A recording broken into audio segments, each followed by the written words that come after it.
మొదటి కొరింథీయులకు 5వ అధ్యాయం. జారులతో సాంగత్యము చేయవద్దని నా పత్రికలో మీకు రాసి ఉంటని, అయితే ఈ లోకపు జారులతో నైనను, లోబులతైనను, దోచుకున్న వారితైనను, విగ్రహారాధకులైతను ఏమాత్రము సాంగత్యము చేయవద్దని కాదు. అలాగైతే మీరు లోకముల నుండి వెళ్ళిపోవలసి వచ్చును కదా.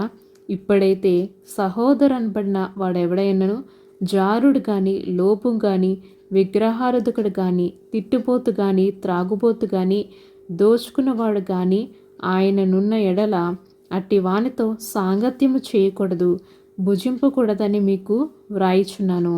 వెలుపుల వారికి తీర్పు తీర్చుట నాకేలా? వెలుపుల వారికి దేవుడే తీర్పు తీర్చును గాని మీరు లోపటి వారికి తీర్పు తీర్చువారు గనుక ఆ దుర్మార్గుని మీలో నుండి వెలివేయుడి.